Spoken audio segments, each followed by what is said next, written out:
There we go. So tonight's guest presenter is Annie Johnson. And for those of you who don't know Annie, Annie was awarded the American Homebrewers Association Homebrewer of the Year in 2013. And she was the first woman in 30 years, and first woman of color to actually to have that award. On top of that, right, in 2012, she'd won the Pilsners Urquell's Master Homebrewer competition, which was held in San Francisco. And this is where the master brewer, Vaclav Burka, I'm reading it off of the screen here, right, said the beer tasted like he was at home. So that's something. If you have someone from the Czech Republic who is from Pilsner Urquell tasting your beer, and they're telling you that it tastes as though he was at home. So there's a lot of ask from a number of club members for Annie to talk about Pilsners, and that's what Annie is here to do. So please give a warm welcome all the way from Seattle, Washington, Miss Annie Johnson, right? Hi, and everyone. Annie, I'll spotlight you there for everybody. There you go. Oh, good. Can everybody hear me okay? Great, because I sometimes I wear the headphones, but I can't find them tonight. I think the dog might have ate them. Anyway, it's so nice to be here. Thank you, everyone, for having me. It's 5 o'clock here, but I know it's much later where you are. But it really is a pleasure to be here. Usually, when I'm giving talks, I have PowerPoint. I'm not big on PowerPoint, so I usually only do just a handful of PowerPoint slides, but we don't have to do that because I have found over the years that it's much more productive to do question and answer. I mean, if you would think of it sort of if we were brewing in someone's backyard or garage or somewhere together, that way we can ask questions. So you might have questions if you're trying to do lagers, or specific kinds of pilsners, whether they be Czech, German, or Italian, or if they're Asian lagers or Australian. So it's we can talk about that, and I'll talk a little bit about my process and malt choice and the what is it, the $1 million question to decoct or not decoct. I seem to have I run into more about that than any other question. I mean, you would think that I was talking about something really foreign. I know it's 2021, but when you're paying homage to a beer that was developed in the 1842, and it still is done similar, you kind of don't mess with history. But anyway, we can talk about that because you can do step mashes and different kinds of methods to achieve that. So I know I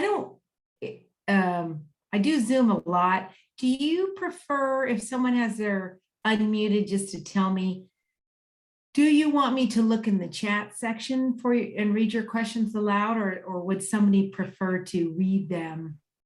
Yeah, Annie, I can assist in that, and then basically what I can do is I can monitor the chat for you. So if anybody comes in with a question in the chat, who's not on video or whatever the case is, then I can check it. Those of us who are on video and have questions, they can either raise their hand like this, or they can actually virtually raise their hand, right, when put that little hand thing up, and we can get to them, and that way we can go through any Q&A in an orderly fashion, right? Okay. I'm glad you mentioned decoction, because that was going to be one of the first questions I was going to ask, is like, I bet. Do you decoct? Because you read so many things about, is it a waste of time? Does it impart flavor? That type of stuff. Homebrewers, they never have opinions, so you wouldn't know. That's a joke. I'll spend just a few minutes I won't do too much background, but I'll give you a little bit about me. For those of you who don't, that was such a nice intro, who don't know anything about me. I started homebrewing in the late 90s. I was just, when I was younger, I loved beer, and a friend of mine and we always thought, well, we could just brew our own. For all of you that started out, maybe that's the same thing that happened to you. So I just happened to be out of town after a work gig, and I saw a homebrew kit and a little homebrew shop. It was in Fort Bragg, California, and I bought it, and then it sat around for a few months, as most homebrewing stuff does when you first start. And then we dove right in, and between myself, my friend, and her husband, we started making probably I would say, the world's worst homebrew. So if you think you've had a bad batch, I know I have had worse. Bottling was an issue. I think we had some explosions, and we were doing all kinds of weird stuff, but eventually we got better. And they moved to the East Coast and took the homebrew kit with them. So I had nothing.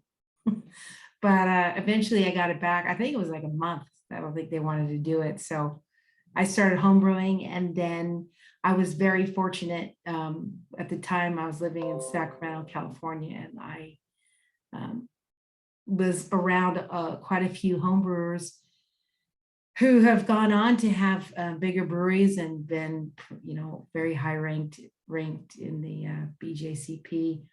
My neighbor is Jamil Zanishev. I don't know if anybody knows who he is. He wrote the book How to Brew, or excuse me, that's John. Beer Styles, the award-winning Beer Styles, seems to have been the go-to. But I was lucky that we were in the same town, so he really pushed me into brewing. I couldn't keep up with his the amount of home brewing he did, but he certainly was a major influence. And I think that's what led me to competitions. Was just probably a different time, and it was a little more difficult for females at that time to get, I would say, it's different. I mean, in the States, to get a little help, it was a little bit harder. So I felt, with my friends gone, I was very much on my own, and I tried to join a homebrew club, and I was pretty much ignored. So I thought, you know what? I'm a big girl. I can do it myself. So I had my own homebrew club of 4. There was 4 of us, and we existed to trade ideas and trade equipment in the old days when you could go to a junkyard and take all the old Pepsi and Coca-Cola kegs that you wanted for, at the junkyard, and just trade for 5 gallons of beer. So we did pretty good as a little club, amassing a lot of equipment and learning about draft equipment, because we'd go anywhere. But not too much on the beer scene. But that changed when I decided to enter the California State Fair, which in 2000, 2001 would still, on the homebrew level, get about 500 entries. So there was the homebrewing scene was big in California then. And I was introduced to judging then, and that's pretty much where Jamil and another lady, Beth Zangari, who was one of the first Grandmaster judges, encouraged me to join a BJCP, which I do tell people all the time.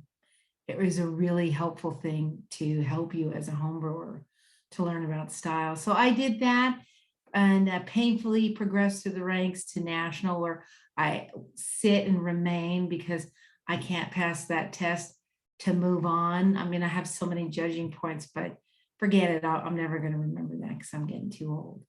But, and then from there, just kept entering competitions and doing much better, making a name for myself, and starting to brew specific styles, spending years on Belgians and then on German beers, and, always going back to my favorite, California ales. And then I decided at some point, I was going to maybe go professional, but it just wasn't, the timing wasn't right. And that's okay. There's plenty of good breweries out there.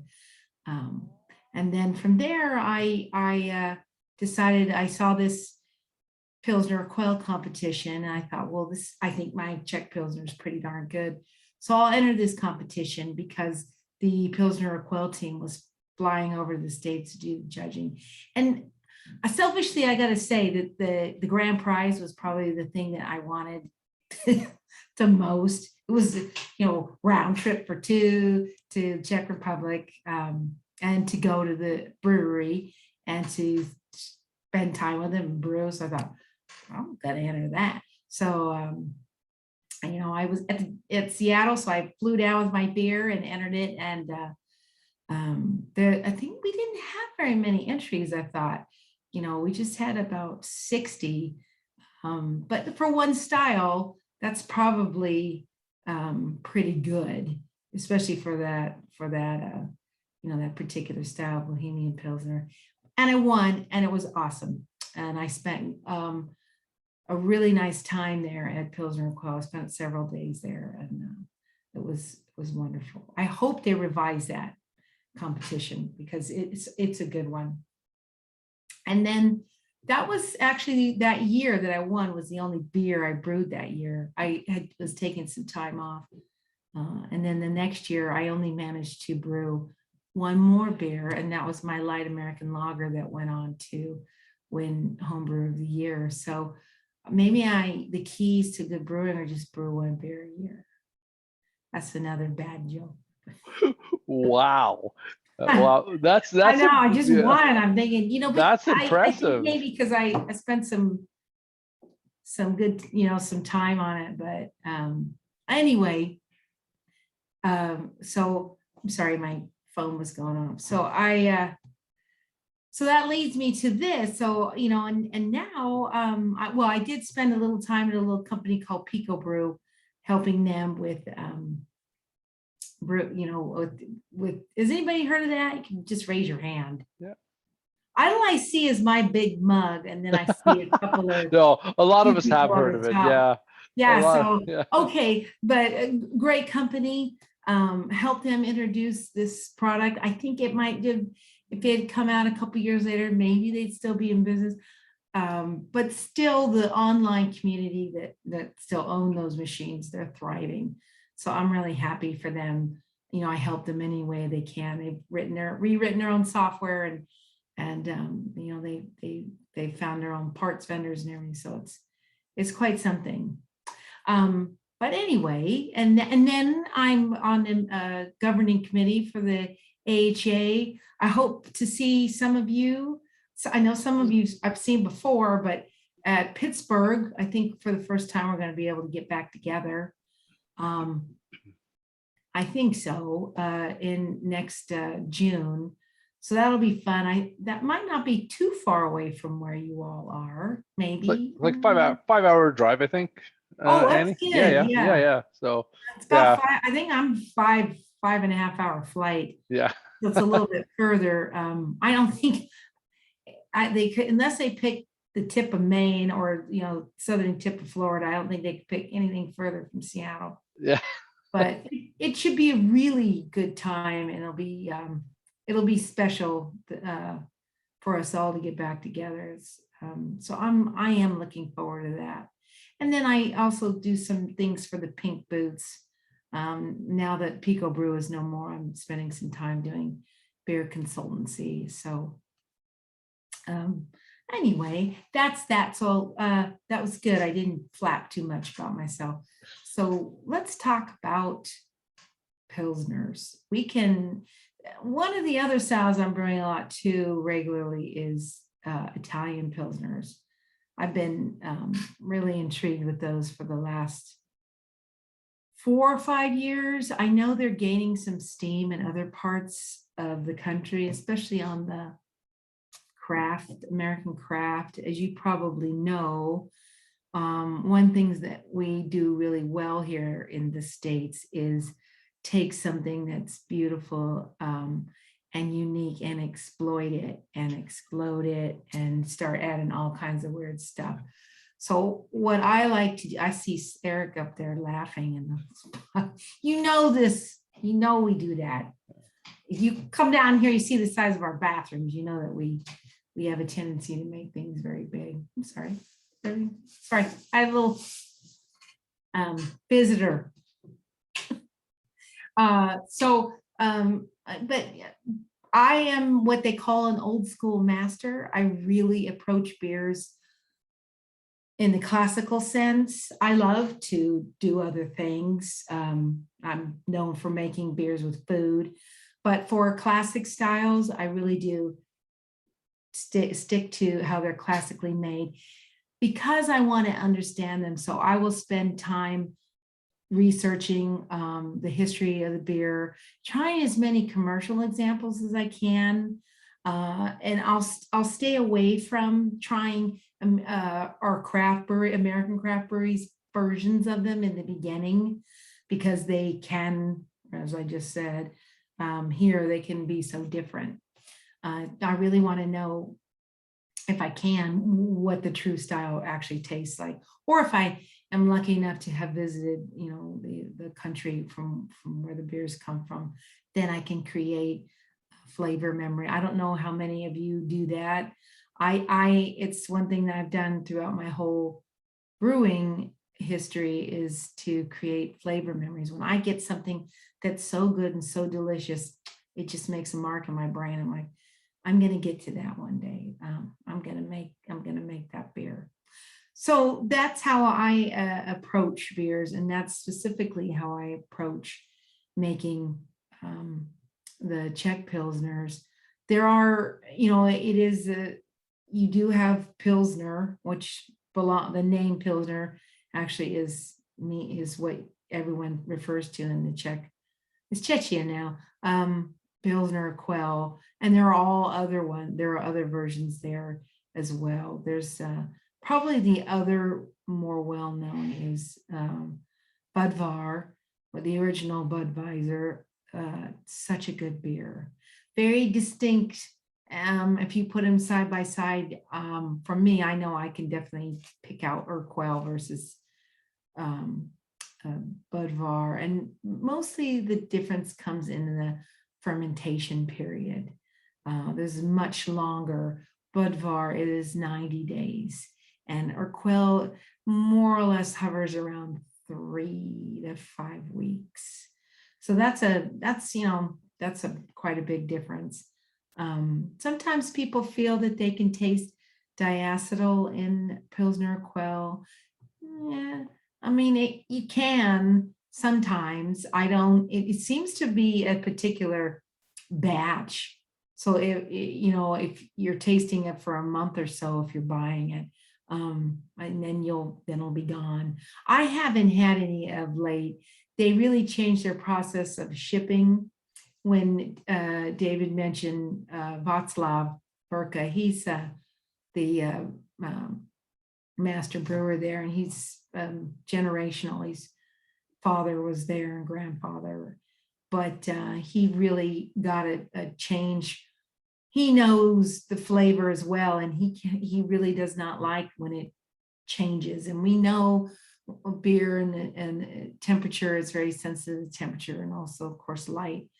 So he has beer cold shipped, so it leaves the brewery cold and ships cold to the States and other parts of the world, and is supposed to be shipped cold till it reaches your grocery store. We don't really have a problem with beer getting warm in Seattle because it's so cold all the time. So probably, except for maybe a little bit in the summer, but the Urquell I've had in the can, which I recommend more than the bottle.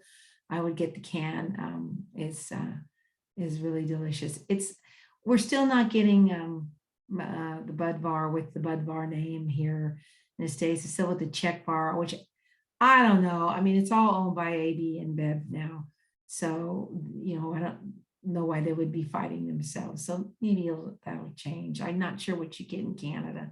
But here in the States, like I said, the Clydesdales want to be the king of beer. So, yeah, I think Annie, what we get up here, I think, and people can correct me if I'm wrong. I think we get Czech bar, and we definitely get Urquell. both in can and in bottle. But your Yeah. recommendation now for cans, I would search out the cans, right? Yeah, yeah, I see that on the chat popped up. It's Yeah. Czech bar. Yeah, I have been seeing a lot of the Czech bar, the dark lager.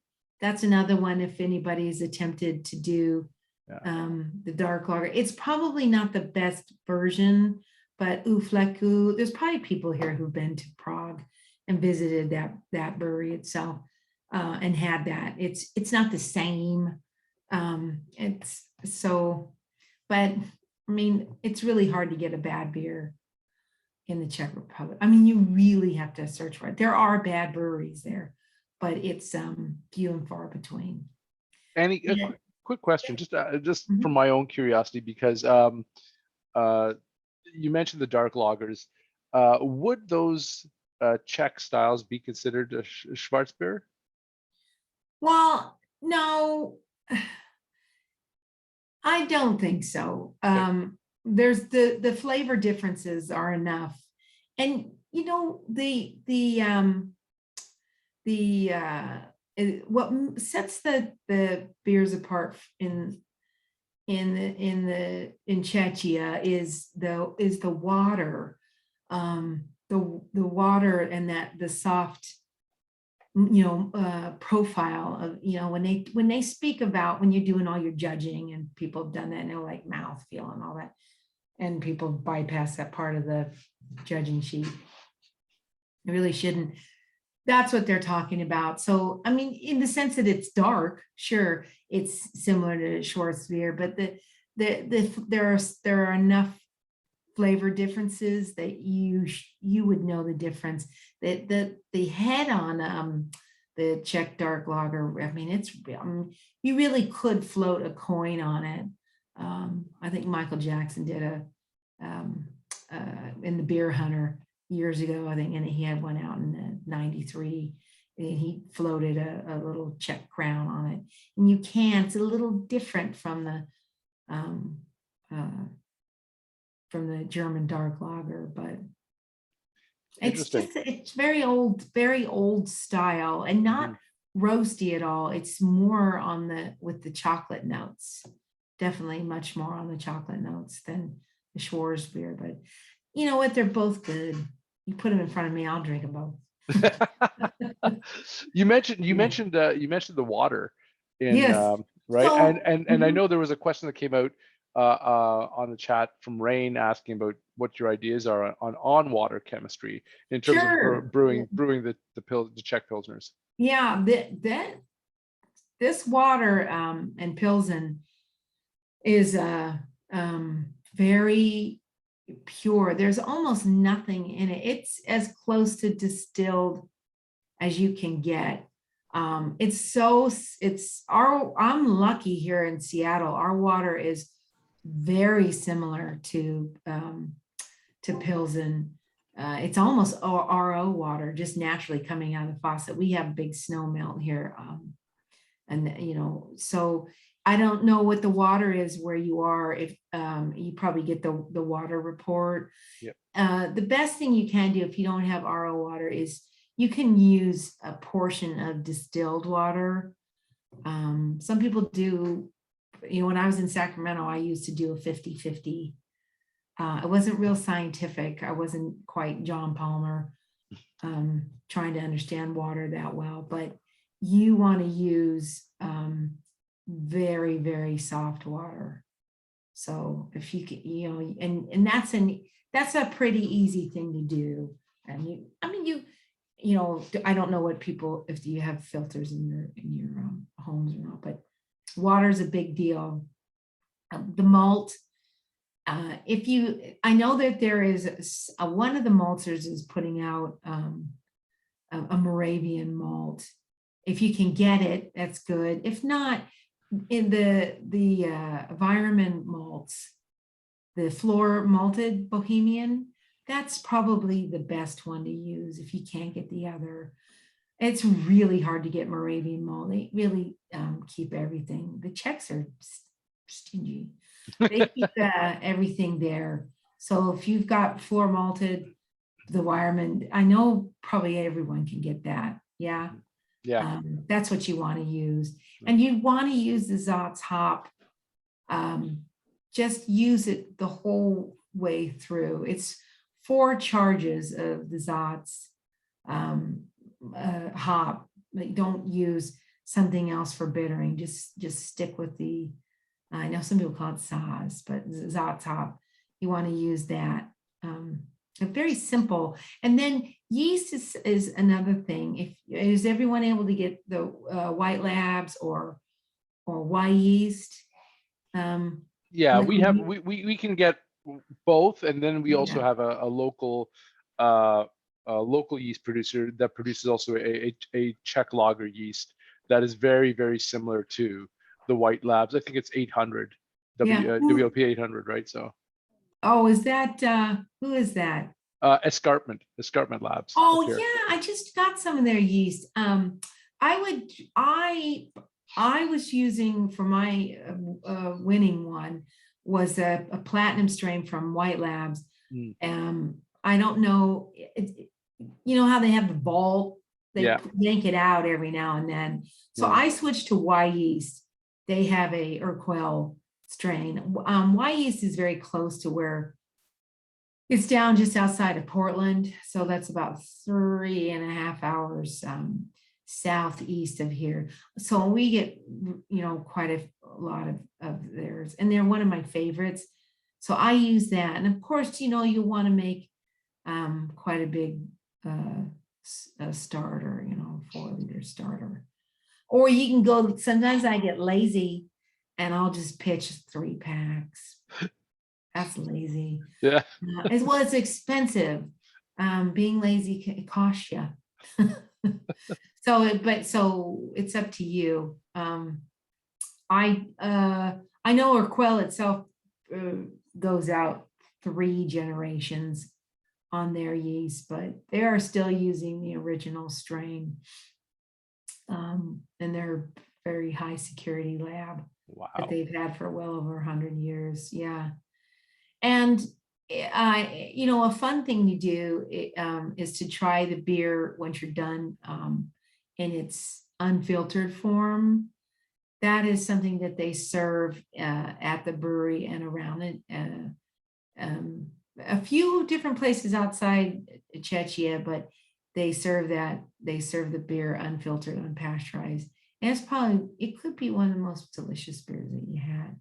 And I will say, if anybody's interested too in brewing Italian Pilsners, these two are very, very close as far as flavor profiles. It's just a little bit on the hopping rate is different. I don't know if Italian Pilsners are getting popular. They are. Yeah, they are. Okay, sure. This is just something, another type of malt that comes from Wireman called Eraclea. It's ERACLEA, if any of you've heard of it. It's just an Adriatic coastal barley that the Italians use for this style. And then their hopping is a little bit bigger in the late edition, the flame out, and then a dry hopping during fermentation. So I imagine if you're doing a lot of different kinds of IPAs or pale ales, you're probably doing a dry hop maybe on your 4th, 5th day of fermentation. Yep. That really gives you the characteristic that's similar to what the Italians are doing with the Italian pills. It really is nice, a nice beer, and the malt is great. It's just that Eraclea and probably a little bit of a Cara Amber or Cara Munich too, which would be nice in that. And then it's the same Zotz hop, but sometimes the German Sapphire is also used, a combination of the two, which is nice. But it's a simple beer. I think what happens with the Czech Pilsner, Bohemian Pilsner, is people overthink it. I have a friend here who's a professional brewer who uses about 5 different grains in Bohemian Pilsner, and it's too much. It gets, Mm. when you start to use too many Gets malts, gets muddled. it gets muddled. You're Yeah. absolutely right. So you have to think, try and think like a Czech. When you're doing these older styles, and you can apply this to anything, try to not overthink it. Think, think like a monk, think like a Czech, think like an early German, or if you're doing some, some, like when I do early American styles in California Common or Kentucky Common, I just think of what would somebody do if they could just get secondhand yeast and Mm-hmm. crummy six row. I don't want to overthink it. And I'm, and you have to think about those things in terms of what, now we can talk about the cue, the music, the decoction mashing or not. If you haven't done decoction mashing, you should try it. There are so many people that say, I don't need to do it. You don't, but you probably should at least try it before you say that. And it's fun now that we're able to get back together, to do it with someone, but do it with someone who you appreciate, because it is a long day. Yeah. True enough. Yeah. So, and because you do need to pay attention, but it's historic. It's not difficult. It really is. It almost seems like magic that you hit all of your all the rest. So that's all you're doing, is you're doing boiling portions of the mash and infusing it back into the main mash to bring it up on rests. And I know people talk about malt being, so well modified now that they don't need to do it, but you can get a good Czech Pilsner without decoction mashing, but you cannot get a great or world class without decoction mashing. And I'm telling you that, and that is what I tell people. You just won't get the same beer. You can get a great beer, a good beer, but if you want great, you want world class, or you're like me in the old days, kind of a ribbon whore, you really want to go I see someone laughing. You know those people. Yeah. We all get bitten by the bug. You really want to do that decoction mashing, and you want to do 3 times a triple decoction. It's not, and do yourself a favor, don't make 5 gallons. Make 10, because that's a long day just to end up with 5 gallons, because it'll be so good, it'll be gone. But it's, like I said, it's a great day to bring in a buddy. And I will say another thing too, if you don't already do it, especially when you're trying this out, is try to hold off until you've pitched that yeast and you started to clean up to drink beer. I do that when I brew. I see some head shaking, I think. I do that with all my beers. I started doing that in about 2004, and I just wait and I make that beer. It's so much more satisfying at the end of the brew day, and I will have hit all my numbers. I don't end up getting a little bit buzzed and throwing in cinnamon in my beer anymore. Dumb stuff that, mistakes that you can make when you're having a good time or you're talking too much. So that's just my brew style and my brew philosophy. So I kind of pass it off to you. But I talk too much. Do you all have questions you want to talk about? We do, Annie. Good. There's actually, Rain has got a question. He's got his hand up. So Rain, I'm gonna pass it over to you to ask your question. Go ahead. Yeah, I just wanted to. Well, first of all, I actually had the pleasure of having Urquell unfiltered at a beer festival in Montreal many years ago. It was quite a revelation. So I see what you're looking at differently than what we might get every day. And I don't even know if that was the best, but I assume it was at a festival. They probably shipped it in under care. My question was getting back to the water for a second. It's understandable that we're going for the softest water possible for chasing the style. But if there is a water treatment addition that might just be that one little trick in there, like push up one mineral or another little just to pull up the hop, or is there anything that you would say, hey, here's a little bit of magic that they might even try back home? You could put a little bit of calcium chloride in, or if you wanted to, you could put like a quarter. Well, I'm sorry that we're lame here. We don't use the metric system. We don't either, don't worry. But you could use, just a quarter. It seems like a little, but a quarter teaspoon calcium chloride. But you really don't need it. Mm-hmm. You really don't. When you look at the water report, and you can pull it up for Pilsen, you're going to just see a bunch of zeros. There's next to nothing. And it frightens some people because they think your beer's not going to taste like anything. You'll lose hop, you'll lose some sharpness, but this is a beer that really is about the malt. Remember, you won't be able to you're not supposed to exactly mimic everything. You just want to as close as it can be. It's always going to be different because it's your water, it's your brewing equipment, your style, but you really don't want to add anything extra.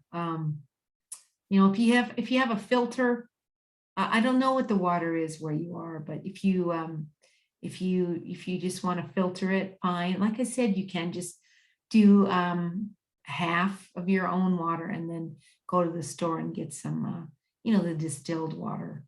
You could use that too, because there's just nothing in that.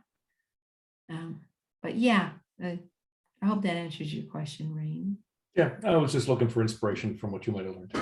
Yeah, you'll know. You can try it. A great way to do it is to you could just do it more of the Hotchkirts, the step mash, the two very high temperature decoction mash to keep it a little simpler. You know what I'm going to do when we're done too? I'm going to email to David this presentation that gives the method and the recipe, so you can all have that whenever you want to look at it. Yeah. Okay. I think, Emily, I think you have a question, right? So go ahead. Yeah, I was just wondering, what does your brewery setup look like at home, and how has it evolved over the year? And what is the single piece of equipment that you added that had the most impact? Ooh, good question.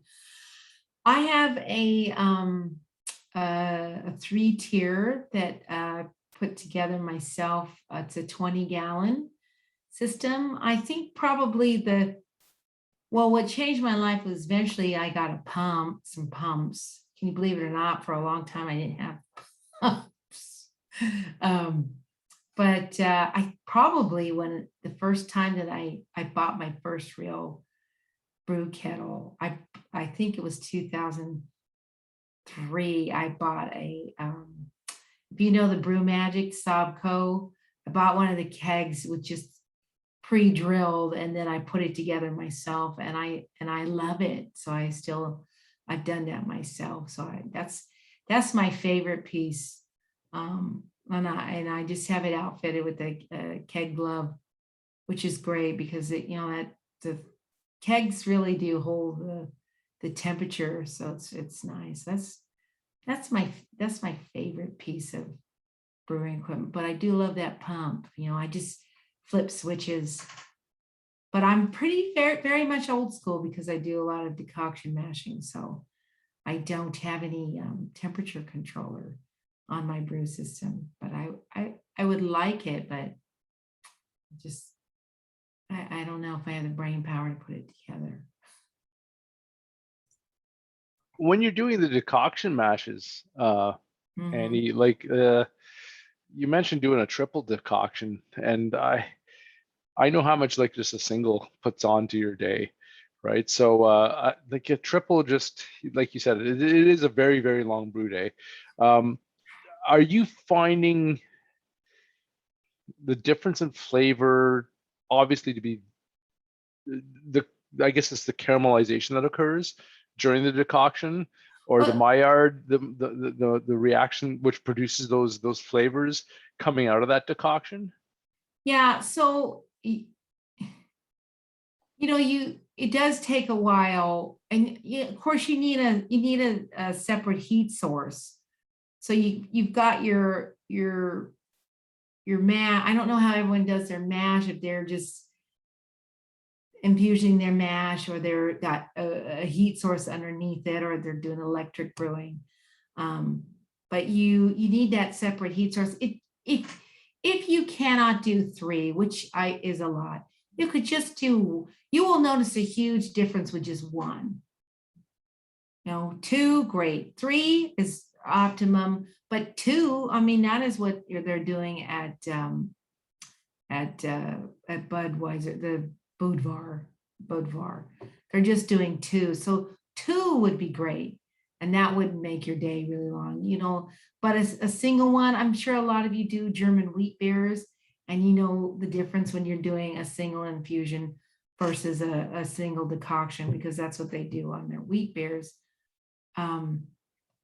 You could just do the one, but you do the one and then do a 90-minute boil.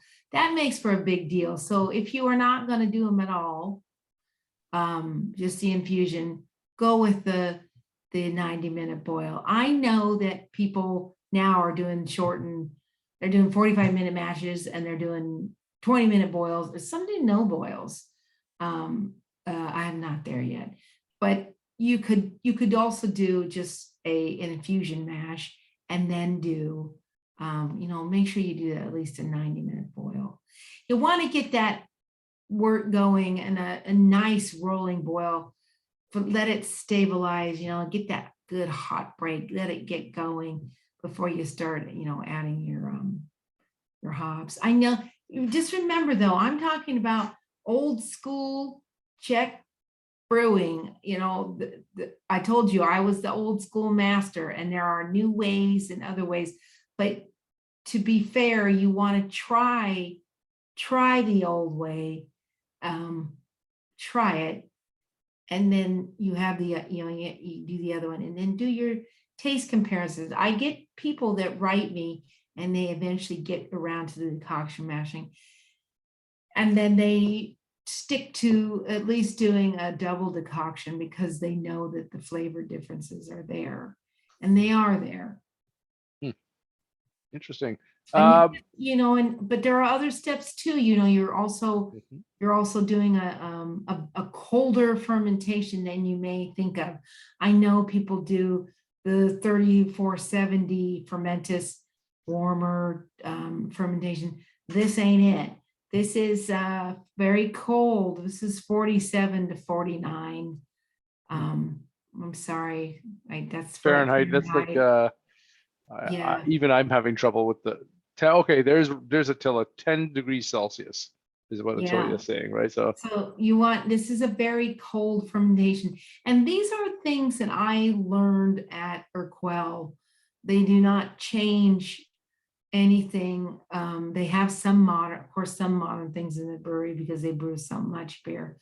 But as far as the overall processes, as far as decoction and fermentation and maturation, those haven't changed for them in well over 100 years. So that it wasn't that long ago where they weren't fermenting all the beer in the wooden vats. They really kind of stopped doing that. Probably in the mid 90s, it was that, they still do it for the tank beer. Someone mentioned they tasted that unfiltered, unpasteurized Urquell. That's still done in the wooden vats, but they used to do all the beer that way, which is nice. nuts. And those vats are massive. They're like swimming pools. Nice, nice.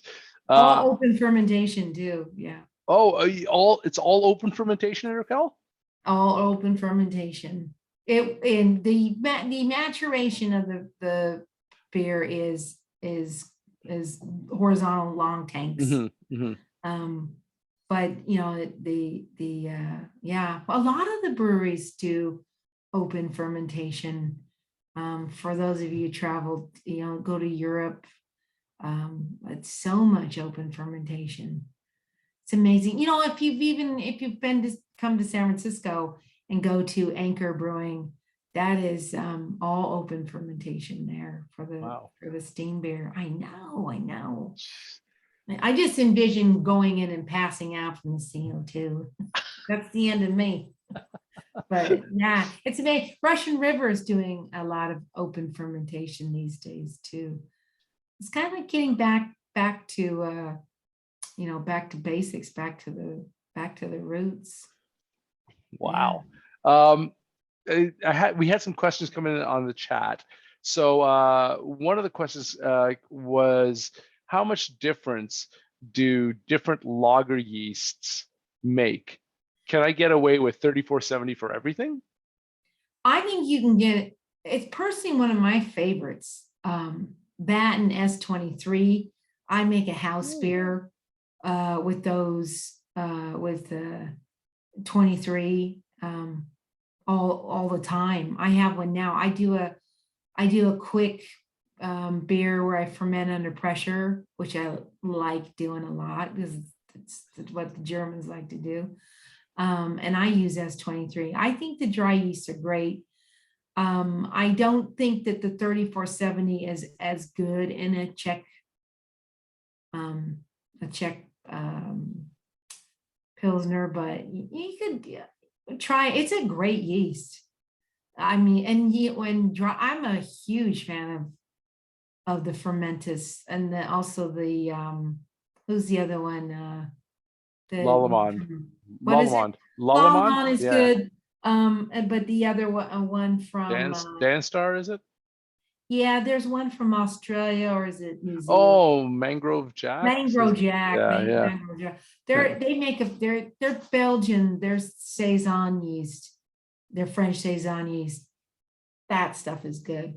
Yeah. But I'm a big fan. So if 3470 is what you got, it's not disappointing at all. And it can, as you know, handle a little bit warmer temperature and produce a really nice beer. Yeah. I just use for this particular one, I just happen to use this White Labs Platinum strain in there. Nice. Yeah. Nice. Favorite hops for German and Italian pills? Is it still Saaz? Oh, I like the combo of the Satz and the Saphir, Saphir. Yeah. That is that's a great hop. It's got such nice aroma, especially when you're doing that combo. Just, it doesn't take a lot, but the key on that Italian one is you need to dry hop it on day 4 or 5 of your fermentation to get those properties. Yeah. And this is information that I got from Birrifico Italiano, from the brewer himself. He's the guy who did the original Italian pills, right? Pills, exactly. And that beer came about from his travels to the UK. Launching point, when you get to the northern border of Germany, that it's closer to the Netherlands, and when you're there's a small town there that makes a Pilsner. It's Jever. Oh yes. Yeah. And they make that Pilsner, and so he had that, and then he traveled into the UK, and he was having cask beers. And I don't know about you, but East Kent Golding, that is a beautiful hop, right? And you know, the dry hop generally in the cask. So he just thinking like a home brewer that he was at the time. You marry the one with the other. How do I get all that wonderful hop aroma? But I make lagers because most of the world makes lagers. So that's how that came about. But again, they use what they have. So these breweries, except here in the States, they brew with what they have. So yeah, in Italy, and I think he's in Milan, you have that coastal barley, and you have those hops that come, closer to the German border. You have a lot of the sapphire, and they're very close to the Czech Republic. So they use those hops, and they have very soft water there. So it's almost like a really hopped up Czech Pilsner, but doesn't have the 3 triple decoction though. It's just, that's a great beer. Interesting. Yeah. Speaking of decoctions again, Mhm. Maddie had a question. He says, when you decoct, how long do you boil each decoction for, and how thick is the mash when you pull it off? Well, they're thicker in the beginning, and then towards the end, it's very thin. And I'll send you exactly what I do. I'll send it to David so you can see. And I boil probably 15 minutes. That I know some people can go a little bit longer, but the key when you're doing this is you need to start out with enough water. You have to start out with enough water. Otherwise, you'll get to the end of the beer. You're like, I only have 3 gallons. You boil off. Woo, you didn't put enough in there, and then the boil off rate. So about 15 minutes. I hope that answers the question. They always say you pull out the third thickest part. You always read that and you're like, what does that mean? It's like I said, you have to, it's not supposed to be that complicated. You're supposed to try to think, what were they doing in the 1800s? It was some shift brewer, and he was just, Yeah. he was just with the bucket, Yeah. sticking it in there, and he was just bucketing it out to a separate heat source, getting it to the boil. Then there's someone over there. The stirring is probably one of the most important things that people don't talk about enough. So if anybody makes oatmeal for breakfast, how if you don't pay attention, you go back to the stove, and it's like this bubbling cauldron, and it's getting all scorchy and stuck to the bottom. That's what can happen with your decoction if you don't have enough water there, that when you pulled out that to get it going, and you're not stirring it. So once it starts to do its boil, that's when you just got to stir it constantly, because if it scorches, you can't use it. What, everything that's scorched just doesn't taste good. Yeah. So that, and then you will see when you're doing that, you're going to see this beautiful, clear, gorgeous, golden color emanate from the grains, and the wort there. It's just, and it starts to almost like smelling really good. I know infusion mash and everything else smells good, but when you do a decoction mash, it just smells really good. And then you add that in, and you think, whoa, you're like, how did that bring it magically to the next rest? But I hope that answered that question. Yeah. There was a question about the dry hopping, because you mentioned it regarding the Italian pills, or I guess, the Italian pills, regarding the 4th day or 5th day of dry hop, 4th day or 5th day of fermentation, you dry hop. The question was, do you secondary or leave the dry hop for the full fermentation time? For the Czech or the Italian, Yeah. no, well, so after I'm dry hop, say on day 4, and then I let it finish out fermentation. I'm doing this one under pressure. If I wasn't doing it under pressure, then I would probably do my diacetyl rest, Mm. and then I crash cool.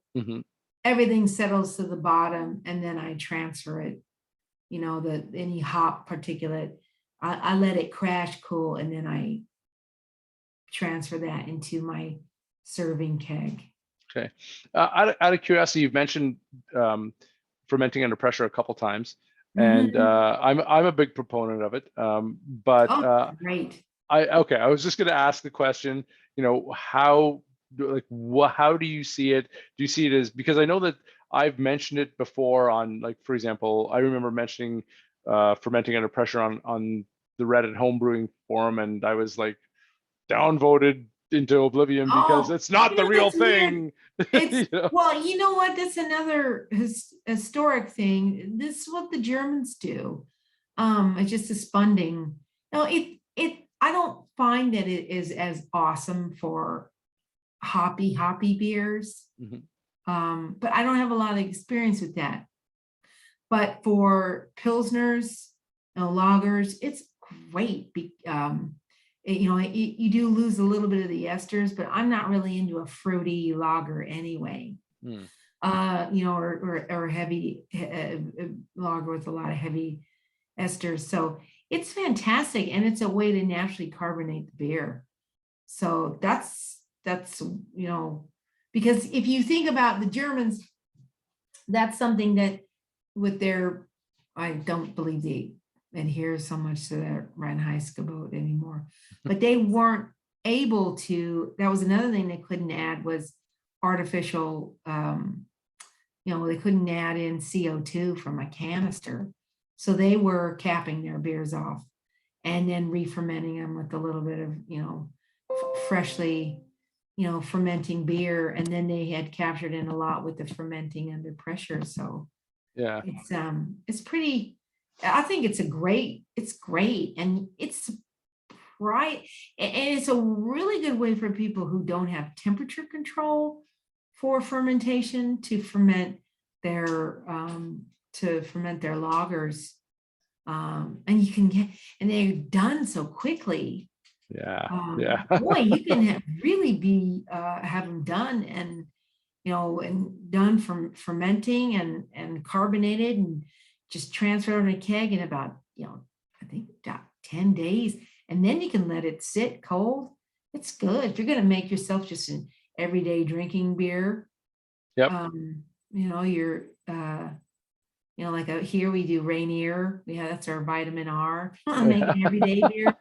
It's awesome for that. Or if you're going to use nicer malt and a good hop, it's terrific. You'd be shocked at how clean they are. Very clean, and absence of off flavors or the dreaded oxidation that people get from using a dreaded auto siphon.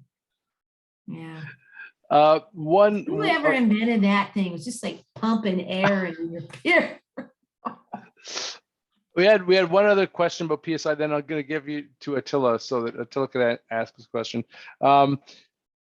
Cliff was asking about for the pressure when you're fermenting under pressure, what's the PSI?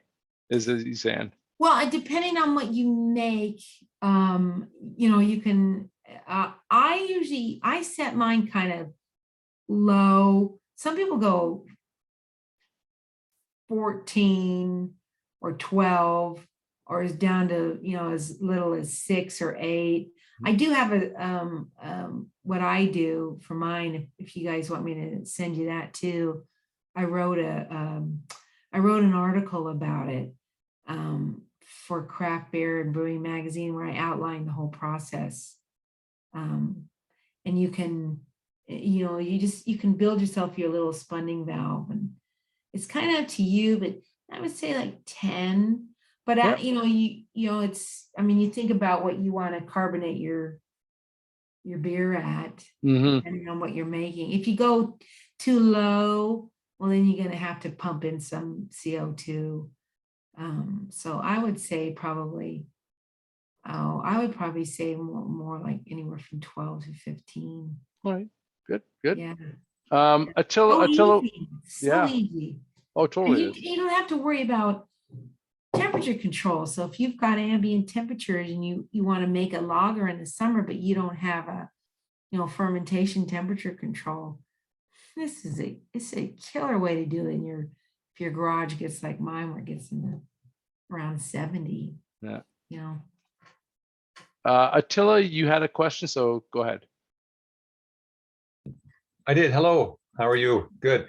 Good presentation. Actually, side note, just to get us away, there is a big Italian Pils right up in the new Brew magazine, which was on July and August. Oh, it's great. Yeah. It is. I was trying to find my old Brew magazine, which actually had the clone for the Pilsner Urquell that I want to brew again. And I just had it in my hand. I'm going, I got to brew that next. And right now I'm doing 5-gallon batches. I'm going, if I do my Urquell this time, I'm going to go to 10-gallon, because once you get into the liking it, it's like, I wish I had more of it. So I'm going to boost it up. And it is really a good beer. And I like using their, the Bohemian Pilsner on that, which is makes it really nice.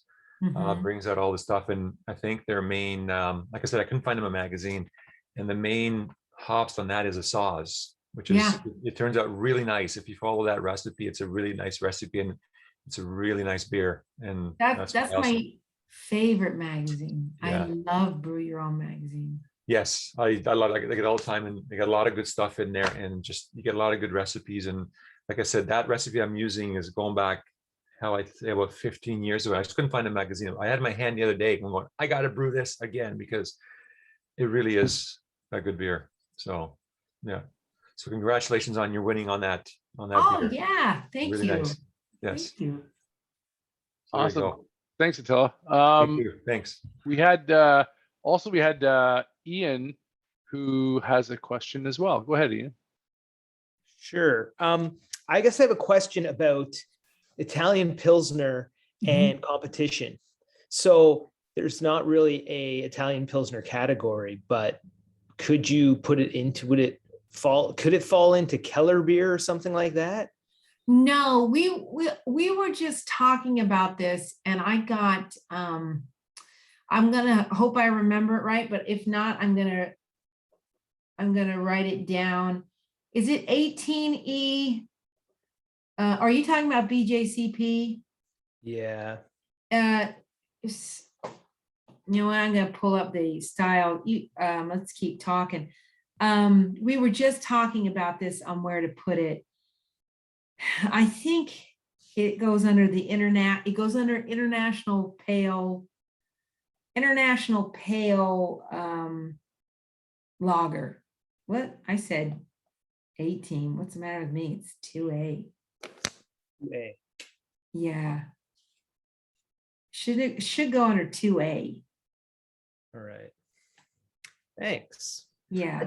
I think we were just talking about that, and that was Sandy Cockerham. She's the new president of the BJCP. I think she's Grandmaster 10,000.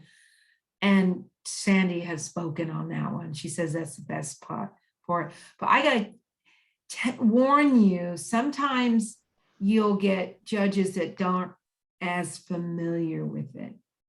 I think the reason I said Keller beer was because I read an article by the the originator of Italian Pilsner, and he says that he has won competitions with that in Keller beer because the dry hopping creates kind of a hazy, fresher thing, which is kind of like a true Keller beer. So I don't know why I said it. Yeah, I think it's too much. Okay. You could put it in like the clone beer category as well. But when I think of Keller beer, I'm really thinking of like a Grevensteiner, that beer. It's just it's different. Right. And because, Yeah, I mean, you could, but I bet it. I think it's just too clear.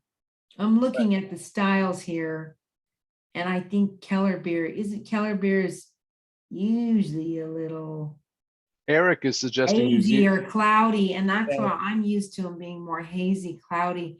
Right. And the Beerifica or the Tipo Italian pills has brilliant clarity. Okay. I've never had it, so I haven't seen. Oh yeah, So so when it, I dry hop it, it's not always as clear as if I was just doing. That's kind of why I was. well, if you try that dry hopping, are you doing on your day 4 or 5? Yeah. Yeah, and then you don't be afraid. This beer needs some lagering. Yeah. Yeah. It does. I think I think. But probably- there's no. It seems to be. I mean, because Keller beers are real. It's a country beer. It's a village country beer. It's a more to me. It's definitely more rustic. Rustic. Okay. Yeah, definitely more rustic. I've got to get the real thing one day, and then I'll know. Keller beer. Yeah, gotta get the real thing. Well, if your grocery store sells the Warsteiner, they'll sell the Grevensteiner. Right, I'll look for It it. comes in cans. It's so popular now. That's probably one of the best versions of, but it's the same. It's the same conglomerate or same German brewery, little village and not that far from Cologne. Anyway, Karsten, who's part of our club here, he said Grevensteiner is made by Veltings, and he's I know I've met Karsten, so he's about as authentic a German as you can get. So he knows what he's talking about when it comes to that type of stuff. I know that David Larock has a question, but Eric was suggesting that could you place it in the New Zealand Pilsner category? I bet you could. You probably win. I think somebody said something in the chat that Sandy texted Gordon and Gordon said put it something in historical. Is that what's in the chat? No. I found a post on the Facebook group where Sandy texted Gordon and Gordon gave her some sass saying historical because no one can really do a real one.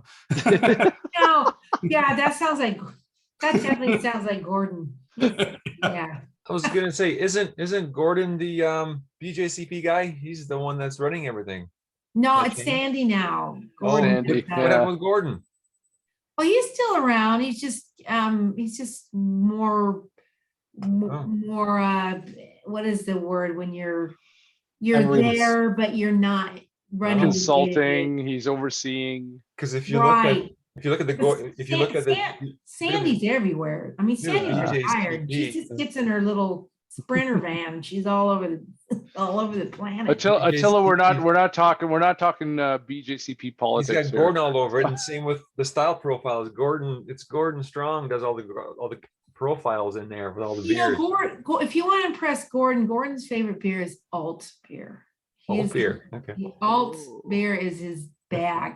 He is big on German beers. Yeah. He loves all German beers. There you go. There we go. I'm going to pass it over to Mr. Larock. Has a question, so go ahead, David. Speaking of German beers, Annie, I'm wondering if you have any, probably in the past 12 to 18 months here in Ontario, a German malt store has sort of emerged on the scene. Irex is their name. I wonder if you have had any experience using their malt. I know a handful of pro brewers who either are or were affiliated with the club who have gone pro have really ranted and raved about the quality of their malts. And I was wondering if you have any experience using any of their product.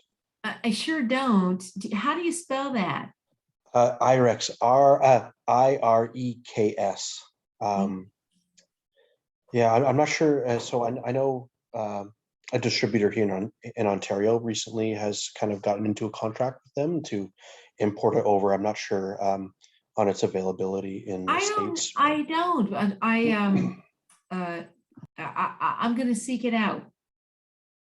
Yeah, I have a bag upstairs. I haven't opened it yet, but I know, I don't know if anyone in the club has, I know we had it in our last bulk buy. I don't know if anyone's used it yet, but, Did you say that, is that a German maltster importing yeah, your? It Okay. is. Yeah. It's a Cool. German Well, you malter. know, there's quite a few. I mean, we get the Wireman because it's a specialty malt, because BSG brings that here into the States. But I know there's quite a few other small maltsters. They're not the only game in town in Germany. So it's probably, I would be curious to go to their website, and I would just see if they make mention of who's using their malt. And if it's any breweries that you recognize, then you can probably guess it's probably pretty good. Yeah. I know locally, surprisingly, we were talking about it earlier, David, the advent calendar exchange with Common Good.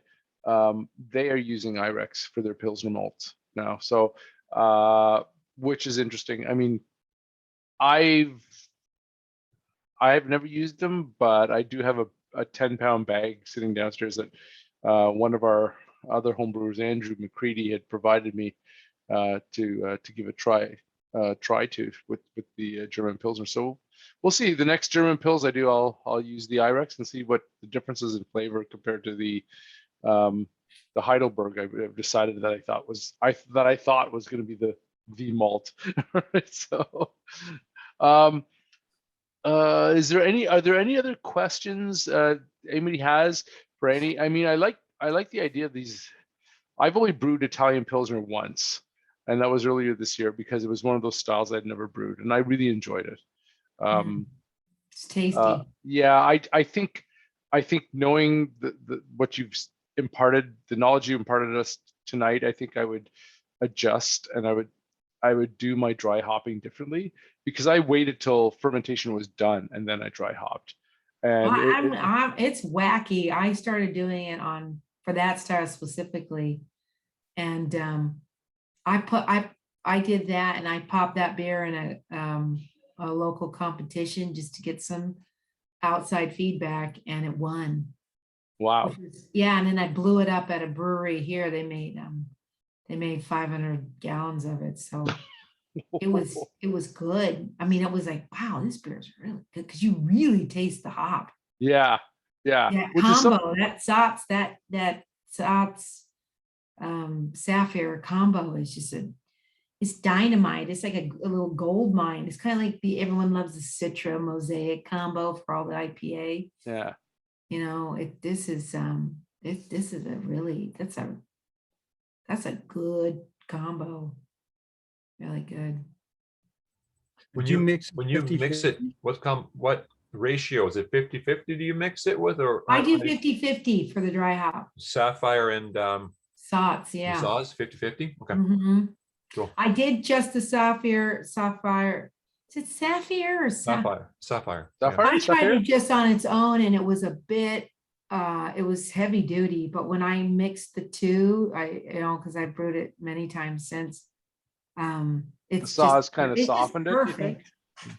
I think so. I mean, that Sots, it adds a little bit more of a floral. That's Sapphire is so when they talk about spicy, zesty, noble hops, man, that is just the epitome of it to me.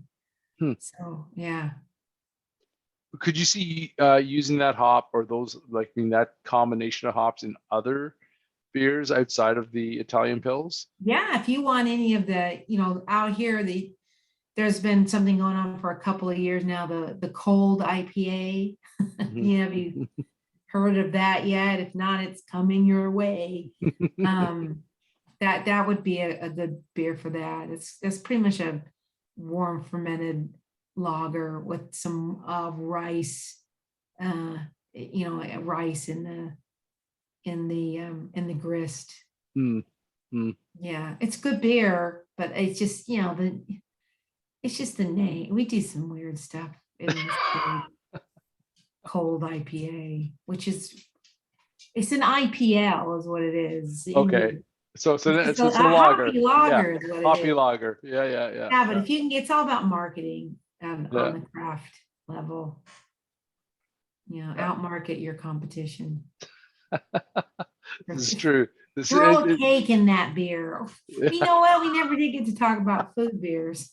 I was gonna say, one of the Fruit things, cake. yeah, Fruit cake. I mentioned, I messaged Annie because over the weekend, because I was, as I'm apt to do, is when I'm walking one of the dogs, it's usually about an hour-long walk. It's about a 5-kilometer walk, and I decided to throw on one of the podcasts, and it was the Brewlosophy podcast about adjunct beers, and they specifically mentioned Annie, and they specifically said she made this pork chop beer, and I don't know if I want to taste pork chop in my beer, right?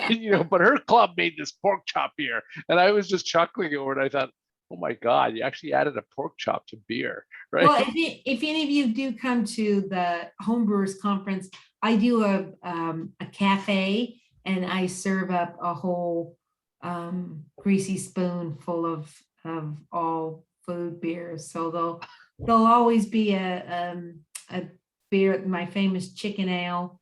I'll make that one, and then I'll do it with a waffle beer, so you can get your chicken and waffles. And then I did one year with I wanted a different option on the menu, so I did smoked pork chop. Yeah.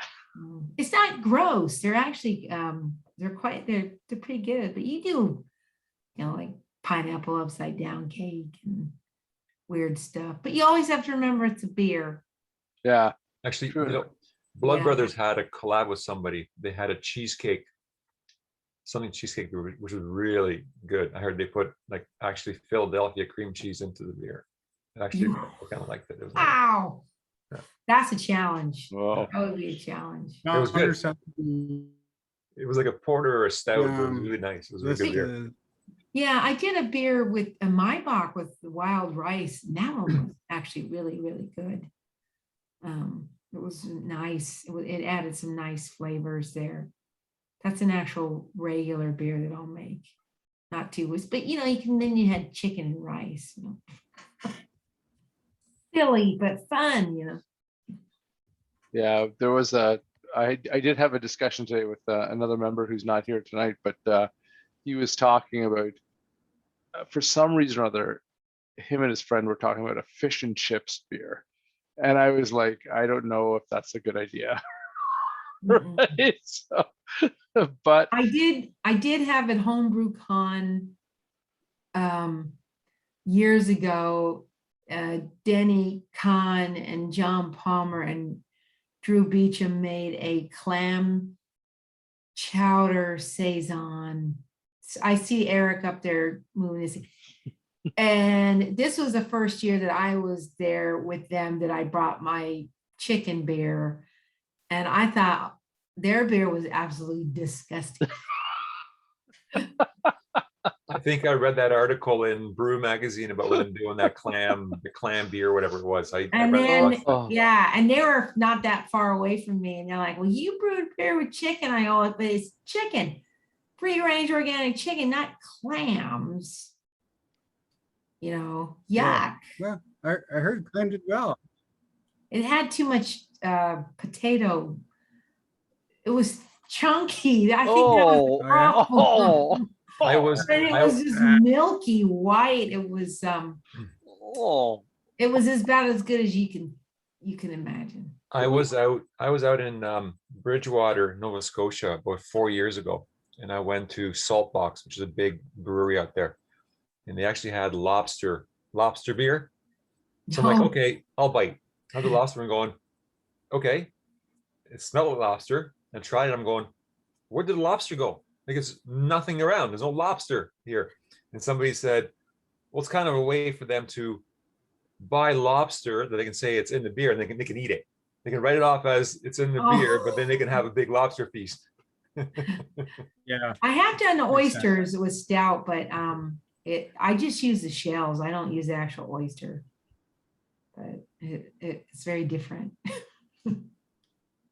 Oh, like Just those remember, coffee- make sure you label them allergen beers, though. That's Oh, for yeah. sure. I was going to say, when we had Denny and Drew on last year, Drew mentioned that he still has a picture of John holding the flaked potatoes above the mash to use as blackmail. I love those guys. They're pretty cool, pretty Yeah. awesome, but gross. Guacamole beer? Guacamole. Yes, I think Drew has a guacamole saison. Yeah, he does. That's a Beecham thing, isn't it? Like, because based on He's a wacko. Well, I made yeah. one of his beers called One Night in Tijuana, and it was a good 9% beer that had agave and mezcal and oak. I think all the things you think of when you wake up on a floor in Tijuana. If that would be death. That's not a beer anymore. That's mezcal and tequila. It's alcohol. It's not a beer anymore. Yeah, it was but it very Cocktail. he has quite the personality. He's a terrific inspiration. I love what he does down there with the Falconers. it's Good interesting food. because I listen to these people a lot on, like I said, when I'm walking the dog, right? I mean, it's a good long walk, so I do listen to Denny and Drew often, and the Brulosophy guys, and I have listened to Jamil. So it's really interesting because all these people kind of tie together, right? Yeah. With respect to like what they're doing and imparting the knowledge to each other, right? Yourself and John and Drew and Denny and Jamil, etc. I mean, it is really interesting how the information flows, right, through the community. Absolutely. Yeah. It's nice. They're all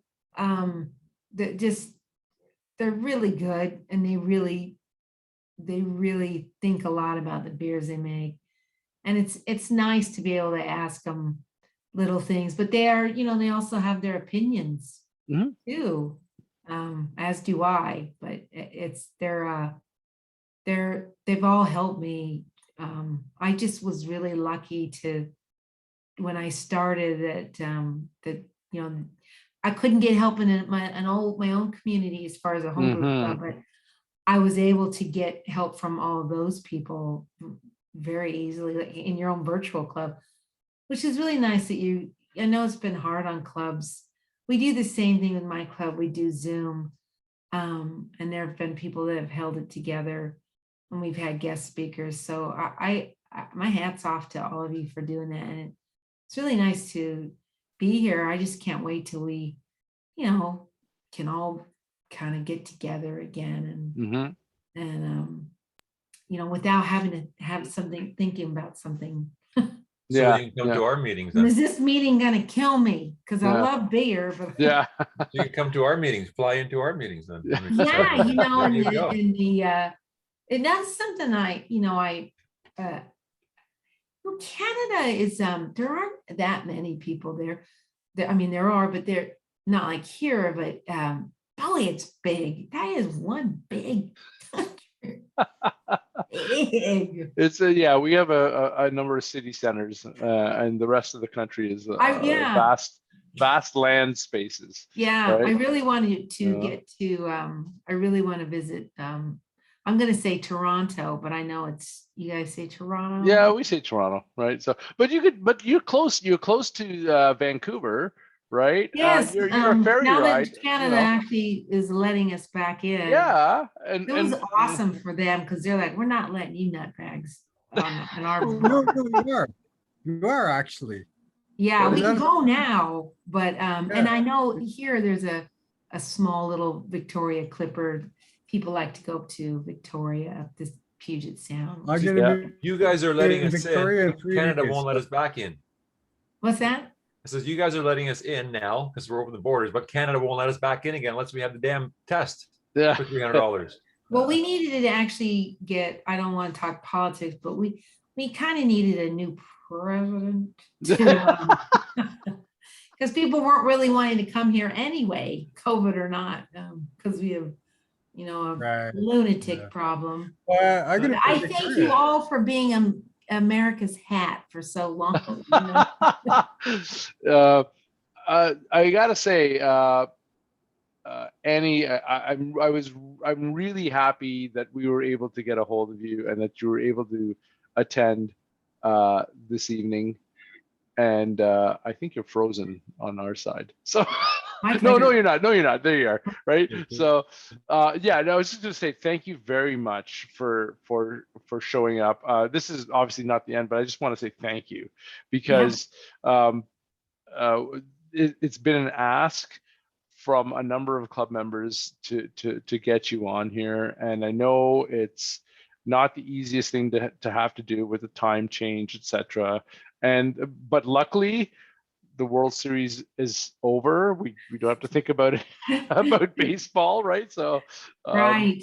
and we'll see what happens next year, because even today I'm listening to the sports news and I'm thinking they're talking, saying, well, they want to make sure that Simeon signs again next year with the Jays, and same with Robbie Ray signs with the Jays, and the Jays are saying, well, yeah, there won't be a problem signing them, but they're going to test the market because they're free agents now. So Yeah, I think Simeon, he won the Gold Glove today. he did.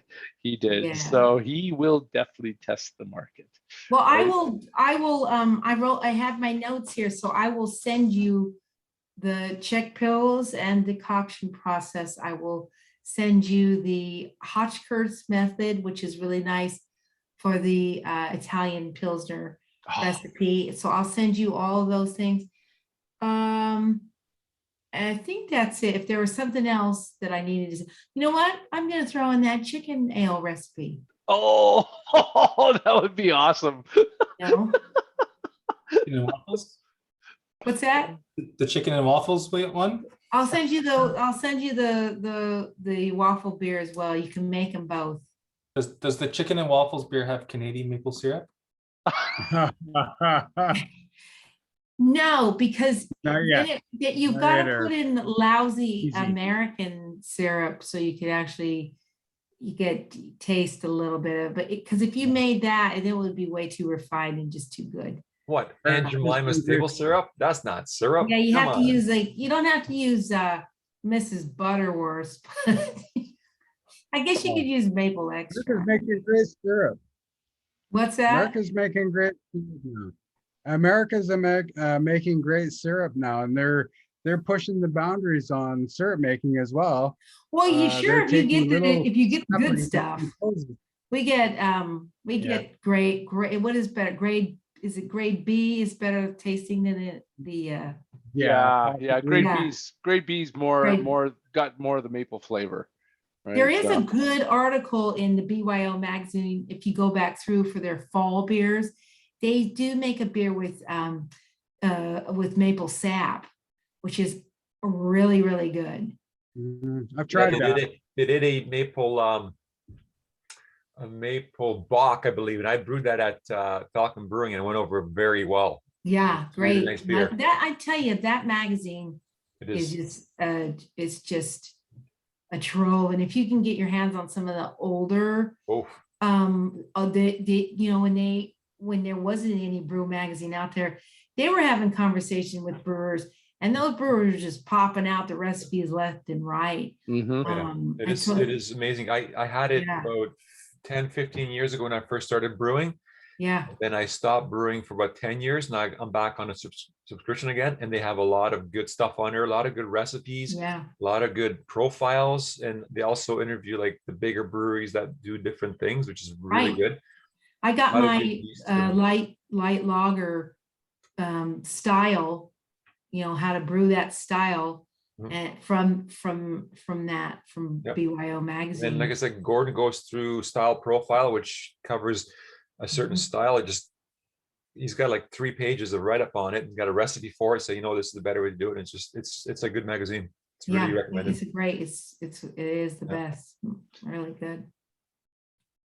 So if nobody has actually, you know what I'll do is I'll stop recording right now. So we're stop. There we go.